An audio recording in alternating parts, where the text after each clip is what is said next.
Everyone, my self doctor Neetu Singh. मैं 2018-24 के batch में कजान फेडरल यूनिवर्सिटी रशिया में थी एंड जैन 2025 में मेरा फर्स्ट अटेम्प्ट एफएमजी का एग्ज़ाम था जो कि मैंने पास कर लिया है। मेरा खुद का 6 साल का एक्सपीरियंस रहा है वहाँ पे एंड मैंने बहुत सारी डिफरेंट यूनिवर्सिटीज़ पर्सनली विजिट किया है। सो मेरे पास स्टूडेंट का बिहाइंड द कैमरा बहुत सारा ऐसा कॉन्वर्सेशन मेरा है जिसके बेसिस पे मैंने काफ़ी रिव्यूज़ बनाए हैं basically about their struggles. So as a first year student आपको क्या क्या वहाँ पे स्ट्रगल करना पड़ेगा, आज के इस वीडियो में आपको उन्हीं पॉइंट्स के बारे में डिटेल्ड इन्फॉर्मेशन मिलेगा। तो क्या आपने मेरे चैनल को सब्सक्राइब किया है?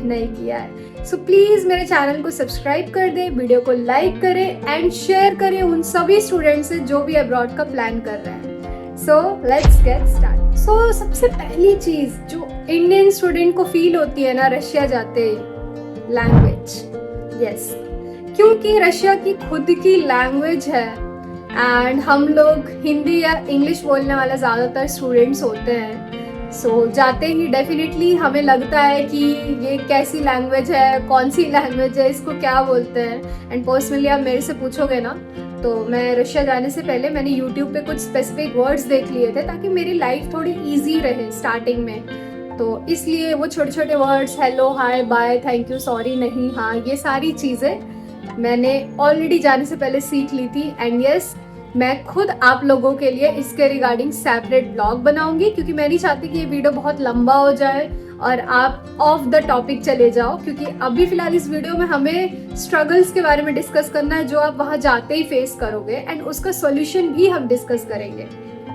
तो उसके रिगार्डिंग सेपरेट ब्लॉग रहेगा।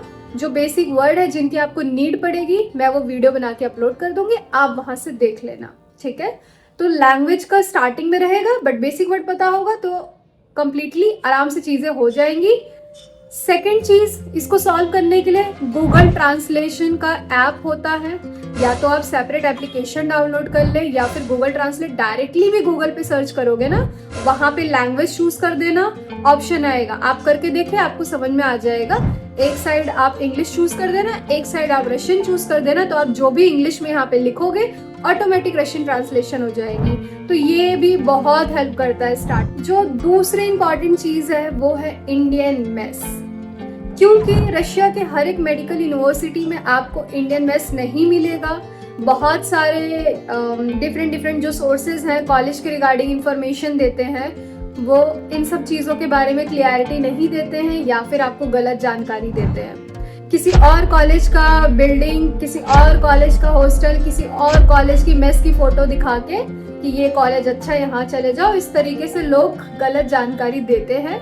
तो बी अवेयर फ्रॉम देम। हर किसी पे ट्रस्ट नहीं करना है।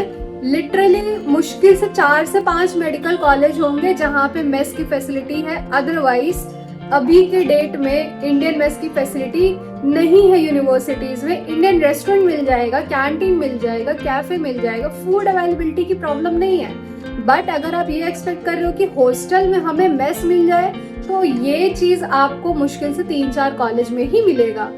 बट आपको इसके लिए परेशान नहीं होना है क्योंकि वहाँ पे मैक्सिमम बच्चे सेल्फ कुकिंग करते हैं। किचन की फैसिलिटी हर एक हॉस्टल में मिलेगी, कैसा भी हॉस्टल होगा किचन की फैसिलिटी होगी।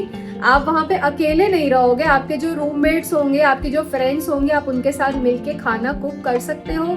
ग्रोसरीज इजी अवेलेबल होती है, आपके हॉस्टल के नियर बाय स्टोर्स में अवेलेबल होती है, तो इसके लिए भी परेशान नहीं होना है। बट अगर आप ऐसे स्टूडेंट हो कि आपको लिटरली खाना बिल्कुल बनाना नहीं आता और ना ही इंटरेस्टेड हो बनाने में, तो डेफिनेटली इस पॉइंट को देखकर आप एडमिशन कराएं। तीसरा पॉइंट है क्लाइमेट। तो क्या होता है ना, कई बच्चों को कोल्ड से दिक्कत होती है, तो स्टार्टिंग में उन्हें कुछ दिन लगेगा कि हाँ बहुत ज़्यादा ठंड है। आप जैसे ही सितंबर में या अक्टूबर में जब भी ट्रैवल करोगे रशिया के लिए तो आपको फील हो सकता है। आप चाहे सितंबर में जाएं चाहे अक्टूबर में जाएं, बेटर होगा कि आप हुडी वेयर करके ही जाएं यहाँ से, ठीक है।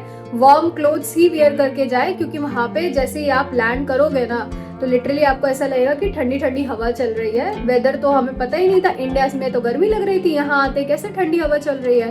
तो कई बार ऐसा होता है कि बच्चे थोड़ा बहुत बीमार हो जाते हैं, तो उनको लगता है कि यहाँ पे अडाप्ट ही नहीं कर पाएंगे, बट ऐसा नहीं होता। आप वार्म क्लोथ्स पहन के जाओ, कोई प्रॉब्लम नहीं आएगी। वहाँ जाओगे 2-3 दिन में आपका सेटलमेंट हो जाता है, देन वेदर के हिसाब से आप शॉपिंग कर सकते हो।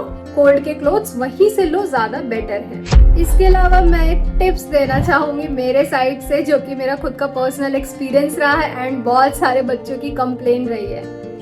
बच्चे बोलते हैं दीदी यहाँ पे तो यूजुअली एकदम सनी सनी वेदर दिखता है, बहुत ब्यूटीफुल सा लगता है स्नो के टाइम पे, और हम कंफ्यूज होके नॉर्मल सी थिन जैकेट पहन के बाहर निकल जाते हैं। फिर बाहर निकलते ही पता चलता है कि बहुत ज्यादा विंडी एयर चल रही है, मतलब एकदम कोल्ड विंडी एयर फील हो रहा है, हालत खराब हो जाती है।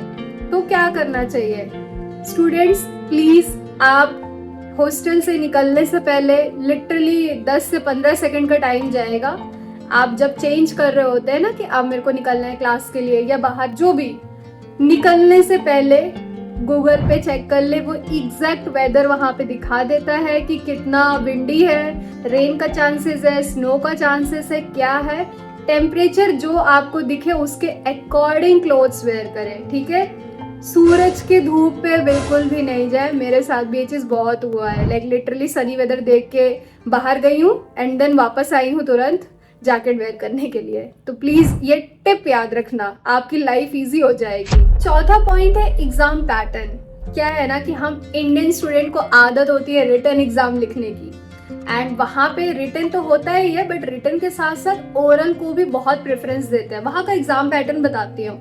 बेसिकली वो लोग क्या करते हैं ना कि वहाँ पे क्वेश्चंस मिले रहते हैं, हमें लिस्ट ऑफ क्वेश्चन मिलता है एंड उसी टॉपिक्स में से या उन्हीं क्वेश्चनों में से ही पेपर आता है, तो वो हमें पकड़ा देते हैं टॉपिक। फॉर एग्जांपल एनाटॉमी में मेरे टाइम पे मुझे 50 क्वेश्चन मिला हुआ था, तो चाहे आप उसको 50 टॉपिक समझ ले या 50 क्वेश्चन, जो समझना है समझ ले।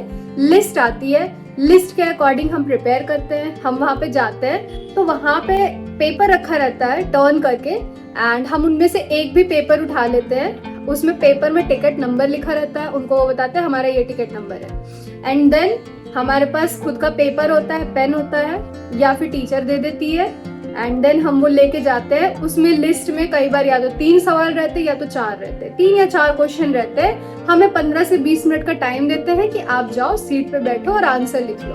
तो 15 से 20 मिनट में हमें, चाहे आप आंसर लिखो या प्रिपेयर करो, आपकी चॉइस है, ठीक है। 10-15 मिनट 20 मिनट नॉर्मली मिलता है। हम आंसर अपने लिख लेते हैं, उसके बाद टीचर एक एक करके बुलाता है, हम जाते हैं टीचर के सामने और ओरली आंसर देते हैं। अब ओरल आंसर में क्रॉस क्वेश्चनिंग वगैरह जो भी होती है वो हम बताते हैं। रिटन जो हमारा लिखा रहता है ना, वो टीचर रीड नहीं करती है, वो हम अपने लिए लिखते हैं कि टीचर कुछ पूछेगी तो हमारे पास पॉइंट्स रहेंगे बताने के लिए। तो वहाँ पे ज्यादातर एग्जाम इस पैटर्न में होते हैं। तो आप इसे बोल सकते हो कि रिटन प्लस ओरल कंबाइनली ज्यादा वहाँ पे होता है। तो इसके लिए हम उतना फेमिलियर नहीं होते, तो स्टार्टिंग में बहुत ज़्यादा सेल्फ कॉन्फिडेंस वगैरह की प्रॉब्लम आती है। आंसर पता होते हुए भी कई बार भूल जाते हैं, कंफ्यूज होते हैं। तो टीचर को दिख जाता है, जब आप पॉइंट्स बोलते हो अटकते हो तो वो लोग हिंट भी देते हैं, हेल्प करते हैं, ऐसा नहीं है। बट क्योंकि इस एग्जाम पैटर्न से हम फेमिलियर नहीं होते, तो स्टार्टिंग में हमें लगता है फर्स्ट ईयर में, बट ट्रस्ट में बाद में आपको अच्छा लगने लगेगा। क्योंकि कई बच्चों का होता है राइटिंग खराब होता है, आप ओरली सही से सुना सकते हो, ठीक है। लास्ट पॉइंट मैं आपको ये बोलूंगी कि वहाँ पे अटेंडेंस और बिहेवियर का बहुत इंपॉर्टेंस है।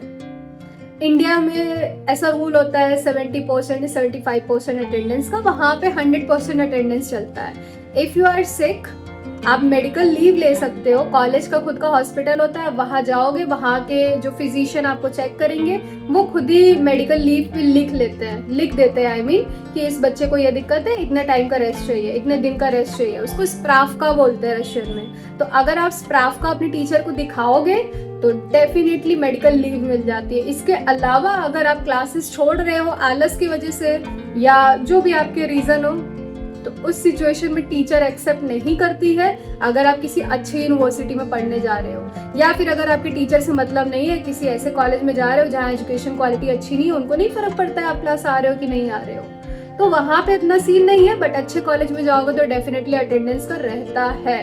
एंड कई कॉलेज ऐसे भी हैं कि अगर आप क्लासेस लीव करोगे तो वो लोग टीचर्स आपको बोलेंगे कि आप दूसरे ग्रुप के साथ क्लास करने आओ, क्योंकि रशिया में ग्रुप का सिस्टम चलता है, 15-15 बच्चों का ग्रुप रहता है। तो अगर आप अपने टाइम पे क्लास नहीं कर पाए, दूसरे ग्रुप के साथ कर लो, बट उसमें टीचर से हमें परमिशन लेना पड़ता है। एंड बिहेवियर बहुत इंपॉर्टेंट है, वहाँ पे सब लोग बहुत फ्रेंडली हैं, तो आपको भी बहुत पोलाइटली और फ्रेंडली बिहेवियर वहाँ पे शो करना है। अगर आप वहाँ पे थोड़ा सा भी रूडनेस या एटीट्यूड दिखाओगे तो डेफिनेटली आप प्रॉब्लम में आ सकते हो।